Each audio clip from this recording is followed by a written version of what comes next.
همدارنګه یو چا پوښتنه کړې ده چې که چېرته یوه ښځه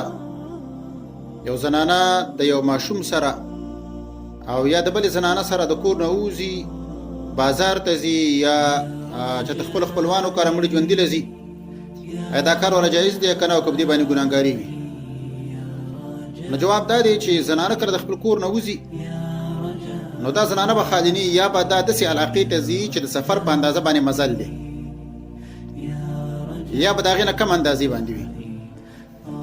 که چېرته داسې یو اندازې له دې سفر داسې اندازې د تلله چې د سفر په اندازې باندې مزل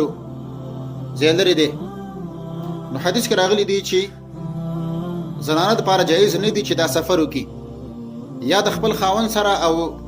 سفر وکړي مګر یا د خپل خاوند سره او یا د خپل محارمو سره.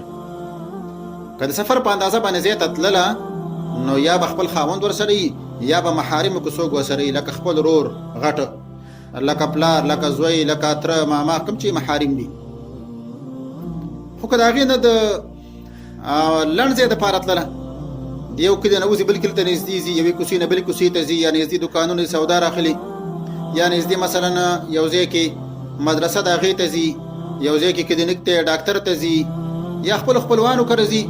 خو لږه اندازه ده نو دلته ځان ته هم تللی شي او که ماشوم ورسره وي یا بله زنانه وي هم تللی شي. خو دومره خبره ده چې خلوت به نه کوي د پردو سړو سره داسې به نه کوي چې یو ځان ته د یو سړي سره کیني پردي سړي سره او دا هم ځان ته یو هغه هم ځان ته او داسې خلوت دې ته ویل کېږي چې پردي ښځې د پردی ښځې او د پردي سړي منځ کې داسې یوازېوالی راشي چې دوی که خپلو کې خبرې کوي نو دریم څوک کسې نه اوري او هغه دې په حال باندې نه خبرېږي نو فلهذا خلوت به نه کوي. کله چې خلوت او یوازېوالی نه نو بیا که نږدې یو بلې کوڅې ته ځي نږدې ګاونډیانو خپلوانو کره ځي مسجد مدرسې ته ځي همدارنګه بل یو ځای ته ځي نو که ورسره ماشوم نه شته یا ماشوم دی ورسره یا بله زنانه ده ورسره اسباق نشته ځکه د سفر په اندازه باندې تلل نه دي دا لنډ ځای دی مختصر دی.